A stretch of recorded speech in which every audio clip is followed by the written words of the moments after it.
نحمده ونصلي على رسوله الكريم اما بعد فاعوذ بالله من الشيطان الرجيم بسم الله الرحمن الرحيم رب اشرح لي صدري ويسر لي امري واحلل عقدة من لساني يفقهوا قولي۔ اللہ کی تقدیر پر راضی ہونے کا مطلب معلوم ہونا چاہیے کہ جس پر انس کا حال غالب ہو اس کی خواہش صرف یہ ہوتی ہے کہ وہ تنہائی اور خلوت میں رہے، یعنی جو اللہ سے مانوس ہو اس کو تنہائی اچھی لگتی کیونکہ لوگوں کی کمپنی اس میں رکاوٹ ڈالتی۔ اللہ سے انس کے بعد لازم ہے کہ دوسروں سے وحشت ہو، اور ایسے شخص کے دل پر سب سے بھاری چیز وہ ہوتی ہے جو خلوت میں مخل ہو، یعنی خلل اندازی کرے۔ عبد الواحد بن زید نے کہا، میں نے ایک راہب سے پوچھا آپ کو خلوت پسند ہے؟ تو اس نے کہا اگر تم کو خلوت کی لذت نصیب ہو جائے تو تمہیں اپنے وجود سے بھی وحشت ہو جائے۔ میں نے کہا اللہ سے انس کی لذت کب نصیب ہوتی ہے؟ اس نے جواب دیا جب محبت خالص ہو جائے۔ میں نے کہا محبت خالص کب ہوتی ہے؟ کہا جب فکر مجتمع ہو جائے، کنسنٹریشن بڑھ جائے اور صرف اللہ کی اطاعت کی فکر رہ جائے، یعنی بہت ساری فکروں سے جان چھٹ جائے اور فکر کس چیز کی رہ جائے کہ اللہ کی اطاعت کے کام کر جاؤں۔ اگر پوچھا جائے کہ انس کی علامات کیا ہیں، انس کیا یعنی اللہ سے مانوس ہیں یا نہیں، تو اس کا جواب یہ ہے کہ اس کی خاص علامت لوگوں کو ملنے سے دل تنگ ہونا اور بے چینی محسوس کرنا ہے، اور اگر بامر مجبوری ملے بھی تو اس کی حالت ایسی ہوتی ہے گویا ان کے درمیان موجود نہیں، اس کا جسم لوگوں میں ہوتا ہے لیکن دل محبوب کے پاس۔ معلوم ہونا چاہیے کہ انس جب دائمی، غالب اور مستحکم ہو جائے، یعنی ایک تو ہوتا ہے نا کبھی انس ہے کبھی نہیں، کبھی ایک کیفیت کبھی دوسری، اور دوسرا کیا ہے کہ وہ کیفیت ٹھہر جائے، مستحکم ہو جائے، تو بعض اوقات اس میں ایک طرح کی خوشی اور ناز و نخرہ پیدا ہو جاتا ہے، اور بسا اوقات بظاہر یہ صورت بری معلوم ہوتی کیونکہ اس میں جرت اور اللہ کی ہیبت میں کمی پائی جاتی ہے۔ اگرچہ مقام انس کے مقیم سے ایسی چیز برداشت کر لی جاتی ہے، لیکن جو لوگ اس مقام کو نہیں سمجھتے وہ ایسے آدمی پر کفر کا فتویٰ صادر کر دیتے ہیں۔ جیسا کہ ابو حفص سے بیان کیا جاتا ہے کہ وہ ایک دن جا رہے تھے تو آپ کو ایک پریشان حال آدمی ملا۔ آپ نے اس سے پوچھا تجھے کیا ہوا؟ اس نے کہا میرا گدھا گم ہو گیا اور میرے پاس اس کے علاوہ کوئی متاع نہیں۔ تو ابو حفص وہیں کھڑے ہو گئے اور کہا اے اللہ، مجھے تیری عزت کی قسم، جب تک اس کا گدھا نہ ملے گا میں آگے ایک قدم نہ اٹھاؤں گا۔ تو اسی وقت گدھا آ گیا۔ حدیث میں بھی آتی ایک بات اس طرح کی، یاد ہے کسی کو حدیث کہ کچھ لوگ پریشان حال، بکھرے بال ایسے ہوتے ہیں کہ جو دروازوں سے روک دیے جاتے ہیں، ان کو انٹر نہیں ہونے دیا جاتا، مدفوع الابواب ہوتے ہیں، لیکن اللہ کے ہاں ایسا مقام رکھتے ہیں کہ اگر وہ اللہ پہ قسم ڈالے تو اللہ ان کی قسم پوری کر دے۔ لو اقسم علی اللہ لابرہ۔ تو انسان صرف ظاہریت پہ نہ جائے کسی کی، معلوم نہیں کسی کا اصل مقام اللہ کے ہاں کیا ہے، کیونکہ اچھے وقت میں اللہ کو یاد کرنا تو آسان ہے، جب اللہ تعالیٰ آزمائشیں ڈالے پھر بھی بندہ اللہ کو یاد کرے تو اللہ ایسے بندے سے واقعی محبت رکھتا ہے۔ اب آپ دیکھیں کہ آپ کی حیثیت کی وجہ سے کوئی آپ کو اندر نہ داخل ہونے دے، مدفوع الابواب، باہر سے دیکھ کے کہے نو انٹری، یہاں ایسا بندہ نہیں داخل ہو سکتا، بہت پروٹوکول ہوتے ہیں جہاں پر، وہاں ایسے لوگوں کی کوئی جگہ نہیں ہوتی، کوئی حیثیت نہیں ہوتی، ان کو پسند کی نگاہ سے نہیں دیکھا جاتا۔ کیوں؟ کس وجہ سے؟ کیونکہ ان کا دنیاوی کوئی سٹیٹس نہیں ہے۔ تو اس حال میں زندگی بسر کرنا کہ آپ کا دنیاوی کوئی سٹیٹس نہ ہو آسان ہے، اور پھر بھی انسان اللہ سے شکوہ نہ کرے اور اللہ کی تقدیر پہ راضی رہے کہ اللہ جس حال میں تو نے پیدا کیا ٹھیک ہے۔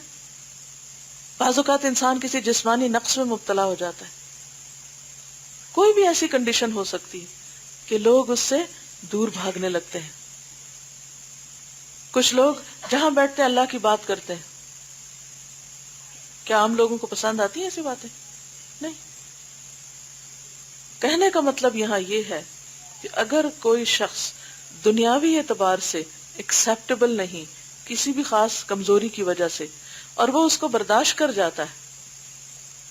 تو اللہ کی خاطر لوگوں سے بے عزتی برداشت کرنا، لوگوں سے دل توڑوانا انسان کو کیا بنا دیتا ہے؟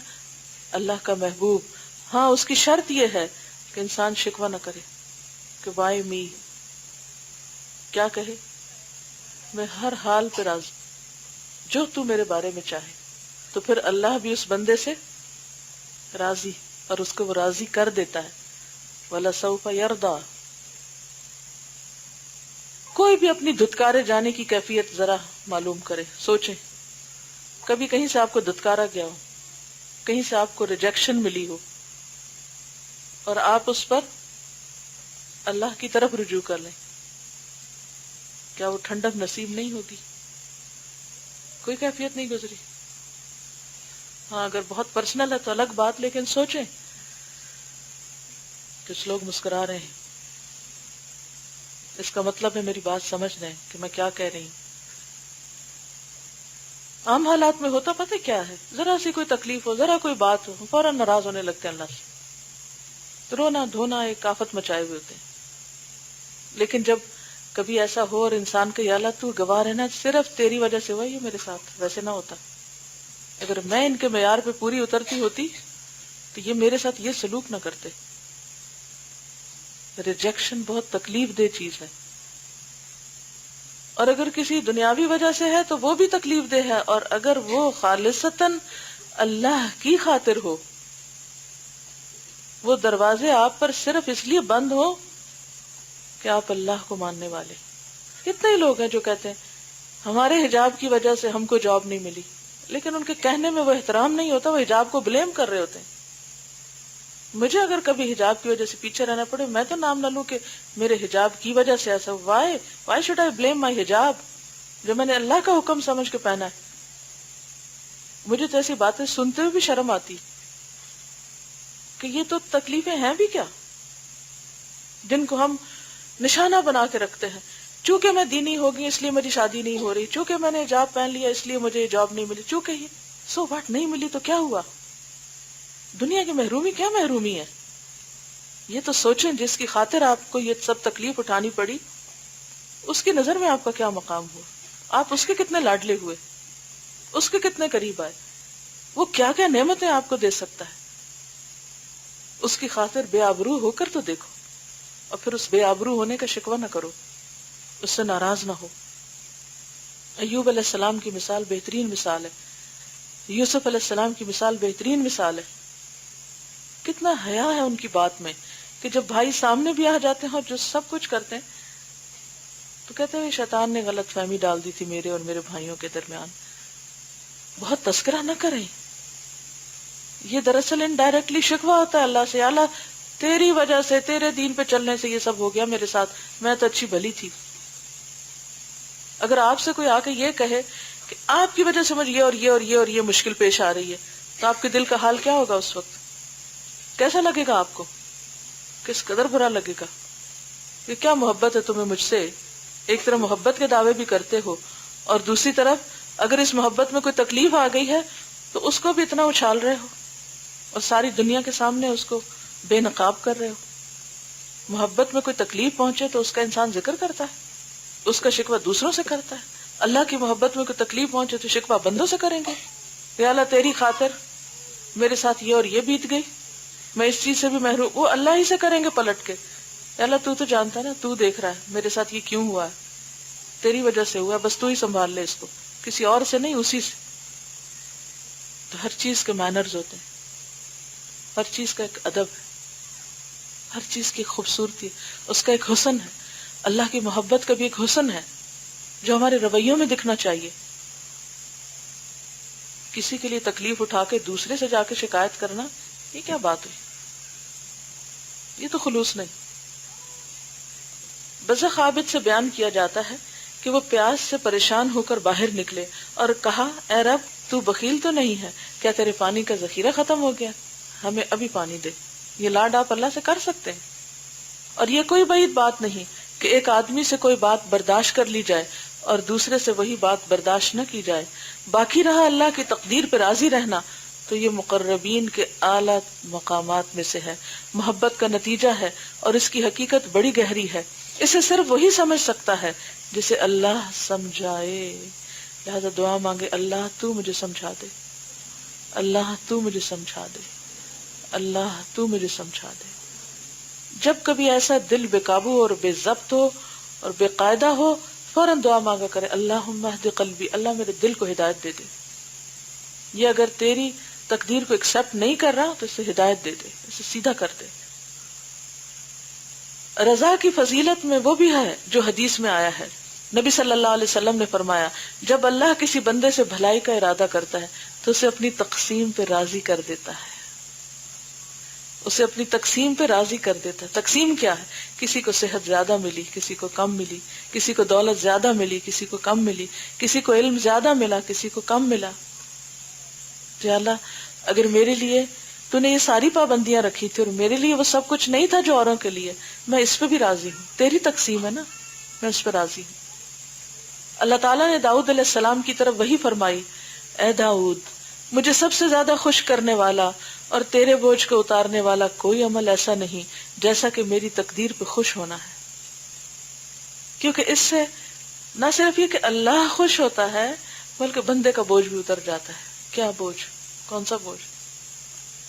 غم کا بوجھ، کہ وہ میرے حق میں ظلم نہیں کرتا، اگر اس نے مجھے کسی چیز سے محروم کیا ہے تو بھی اس میں اس کی کوئی حکمت ہے، مجھے یہ بھی قبول ہے، مجھے اس کی ہر چیز قبول ہے۔ رضیت باللہ ربا وبالاسلام دینا وبمحمد النبی۔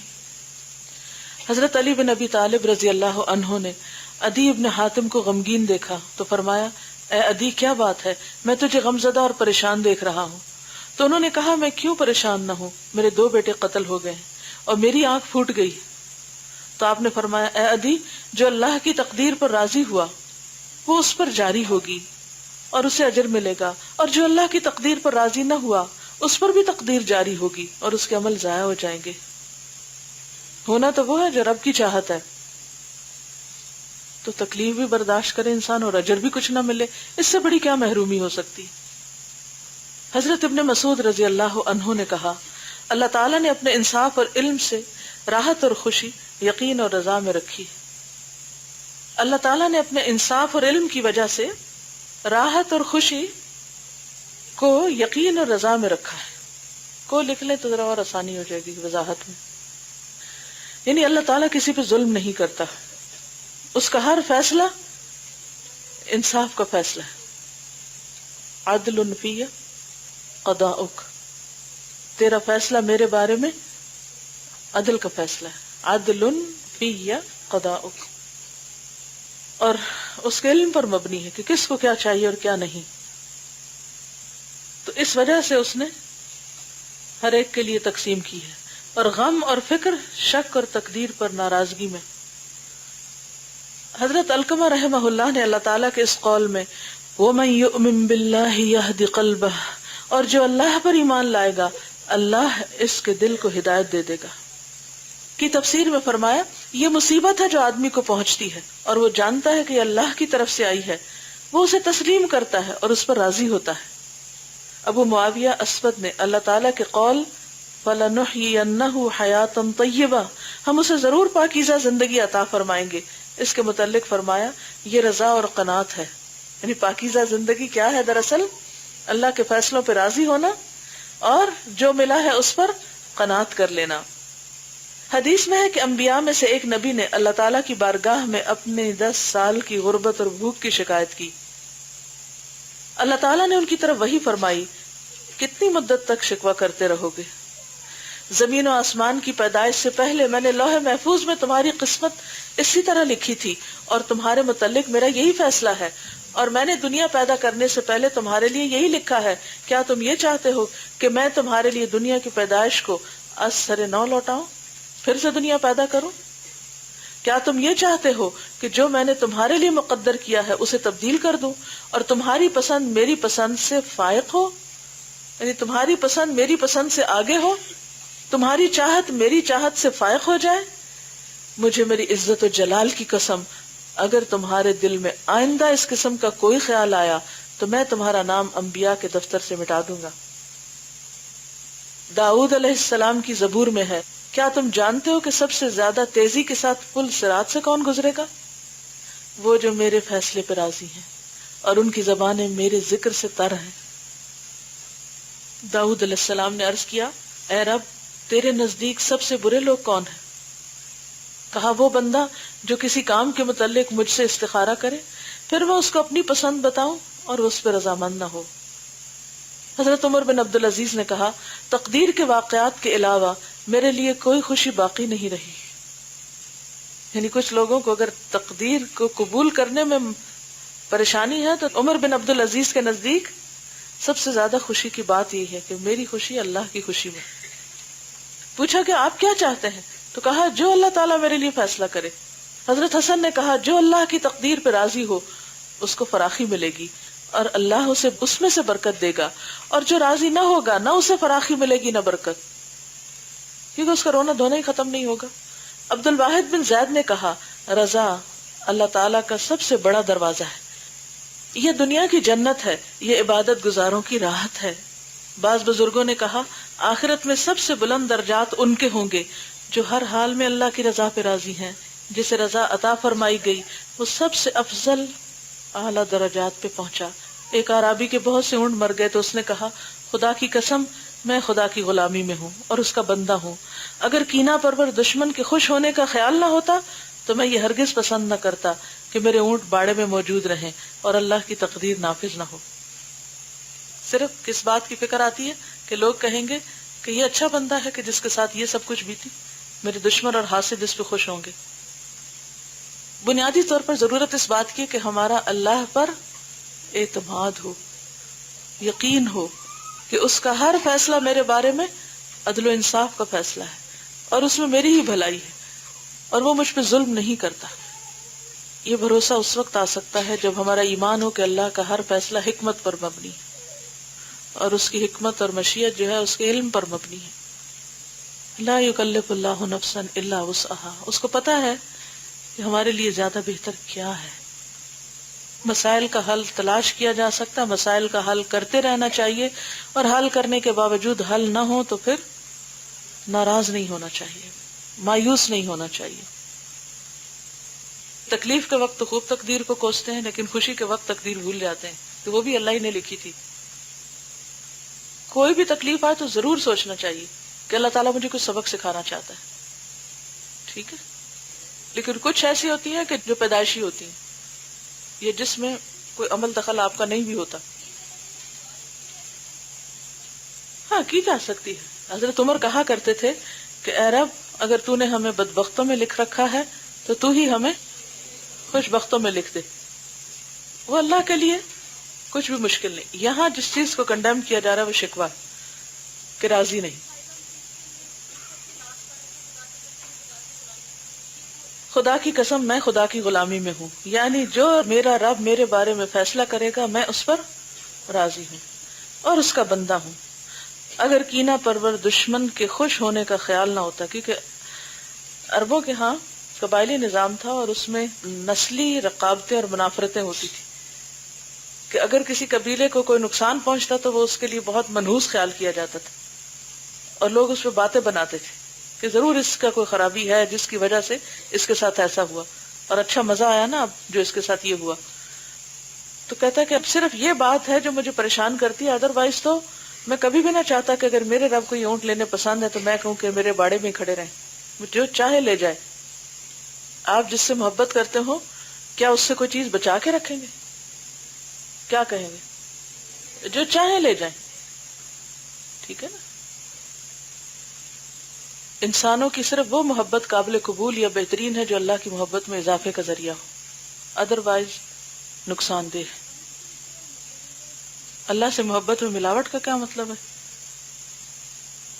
ملاوٹ کا مطلب یہ ہے کہ انسان کبھی تو اللہ کی محبت میں کوئی کام کر لے اور کبھی کسی انسان کی محبت میں اللہ کی محبت کا کام چھوڑ دے، ٹھیک ہے نا؟ یعنی کبھی آپ کوئی کام کرنے لگے ہیں، کر رہے ہیں، اور کبھی بچوں کی محبت غالب آ جائے اور جو اللہ کی محبت ہے وہ پیچھے چلی جائے، اور اسی طرح باقی محبتوں میں۔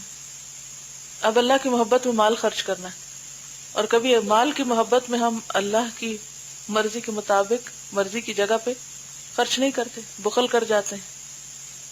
تو یہ مکسچر ہے. دیکھیں بیلنس ہونا چاہیے، لیکن کچھ نہ کچھ وقت اللہ سبحانہ و تعالیٰ کے ساتھ تنہائی میں گزارنا چاہیے. اور میں سمجھتی ہوں نماز نعمت ہے اس لحاظ سے کہ پھر کسی کو جواب تو نہیں دینا پڑتا. 15-20 منٹ جو بھی آپ کے نماز کی حالت میں ہوتے ہیں وہ آپ کے تنہائی کے ہی ہوتے ہیں نا، چاہے آپ لوگوں کے بیچ میں ہی ہو یا نہیں. یہ بھی ایک خلوت کا وقت ہے. ضروری نہیں کوئی مصنوعی خلوت ہی ہو تو بہت بڑی غنیمت ہے، لیکن اگر نہ بھی ہو تو نماز کا وقت بھی سب کو پتا ہوتا ہے. اب اس نے بولنا نہیں، چاہے بچے بھی بلائیں تو ماں بول نہیں سکتی نا. یہ کتنا اللہ کا کرم ہے کہ اس نے یہ شرط رکھ دی. یہ بھی ایک بڑی اچھی بات ہے کہ بسا اوقات فزیکلی انسان لوگوں میں بھی ہو تو بھی اپنی ایک الگ دنیا ہوتی ہے اس کی، اور جہاں وہ جانا چاہتا ہے پہنچ جاتا ہے. اسے کوئی انٹرسٹ نہیں ہوتا کہ آس پاس کے لوگ کیا باتیں کر رہے ہیں، اس کا دل اللہ سے باتیں کر رہا ہوتا ہے. یہ زیادہ مشکل کام ہے نا کہ اللہ کی خاطر لوگوں میں انٹرسٹ لے، بھلے لوگوں کی طرف سے تکلیفیں پہنچ رہی ہوں. دیکھیں ہر انسان میں کمی کوتاہی ہے. جب آپ لوگوں سے ملتے ہیں، چاہے آپ کے رشتہ دار ہوں، دوست ہوں، کوئی بھی، اور اخلاق اور تربیت کی کمی کی وجہ سے ان کے اندر جو بہت سی ناپسندیدہ چیزیں دیکھتے ہیں تو تکلیف ہوتی ہے نا، وحشت ہوتی ہے نا. لیکن پھر بھی آپ ملتے ہیں انجوائے کرنے کے لیے؟ نو، کوئی انجوائمنٹ نہیں. کیوں ملتے ہیں پھر؟ اللہ کے لیے. کیونکہ اگر ملے جلیں گے نہیں تو اللہ کی بات کیسے پہنچائیں گے ان کو؟ تو جب نیت یہ ہوتی ہے کہ ان کو پہچان کر، ان کو سمجھ کر، ان کو اللہ کی بات بتانی ہے تو مشکل سے مشکل کام آسان ہو جاتا ہے، خواہ وہ نفس اور خواہش کے کتنا ہی خلاف کیوں نہ ہو. یعنی اگر اپنی چوائس ہو تو انسان کبھی نہ ملے. لیکن چونکہ اس میں انسان کے لیے اجر ہے، اور یہ بھی جہاد ہی کی ایک قسم ہے، وہ انسان جو لوگوں کی تکلیفوں کے باوجود ان سے ملتا جلتا رہے وہ اس سے بہتر ہے جو ان کی تکلیفوں کی وجہ سے ملنا جلنا چھوڑ دے. تو یہ ایک بہت اعلیٰ درجے کی نیکی. اس میں بھی کیا ہے دراصل؟ اپنی خواہش نفس کے خلاف جانا، جو کرنے کو دل نہیں کر رہا وہ کرنا. اس میں گھبراہٹ بھی ہوتی ہے، الجھن بھی ہوتی ہے، بہت سی چیزیں ہوتی ہیں، لیکن پھر بھی آپ کیوں کرنا چاہتے ہیں؟ کیونکہ اس کے بغیر اللہ کا پیغام پہنچ نہیں سکتا. کیا پیغمبر سے بڑھ کر کوئی ہستی بڑی ہو سکتی؟ لیکن نبوت کے بعد انہوں نے کیا کیا؟ لوگوں میں اترے. نبی صلی اللہ علیہ وسلم جب ایک دفعہ غار حرا سے اتر آئے تھے تو کوئی روایت نہیں ملتی دوبارہ جا کے وہیں خلوت پذیر ہوئے تھے. وہ پہلے تھے جو تھے، اکیلے میں تنہائی پسند تھی. حدیث میں آتا نا بخاری کی کہ آپ کو خلوت سے محبت ہونے لگ گئی. نبوت سے کچھ پہلے کا وقت آتا ہے جو. اور اس کے بعد آپ دیکھیں کہ مکہ والوں نے کیسی کیسی اذیتیں دی. اس کی کوئی مثال ملتی ہے ہمارے دور میں؟ کوئی بھی نہیں ملتی. کیسی بےہودگی اور بدتمیزی، اور پھر صرف زبانی گالی گلوچ نہیں، بد اخلاقی نہیں، بلکہ پتھر بھی مارے جا رہے ہیں اور کانٹے بچھائے جا رہے ہیں اور راستے میں گندگی پھیلائی جا رہی ہے، اور ہر طرح کی اذیتیں ہیں. ہمسائے بھی تکلیف دے رہے ہیں، دوسرے لوگ بھی تکلیف دے رہے ہیں، ذہنی اذیتیں بھی ہیں، جسمانی اذیتیں بھی ہیں، بأسا بھی ہے، ضراء بھی ہے، اور حین البأس بھی ہے. لیکن اس کے باوجود آپ نے کوئی ایسی خلوت اختیار نہیں کی سوائے تہجد کے اور اپنی نمازوں کے یا اپنے خاص گھریلو اوقات کے، اور باقی وقت آپ کا لوگوں میں گزرتا تھا، کبھی کسی کام کے سلسلے میں، کبھی کسی کے سلسلے میں. یہ تو ایک بہت بڑا جہاد ہے. سبحانک اللہم و بحمدک نشہد ان لا الہ الا انت نستغفرک و نتوب الیک. السلام علیکم و رحمۃ اللہ وبرکاتہ.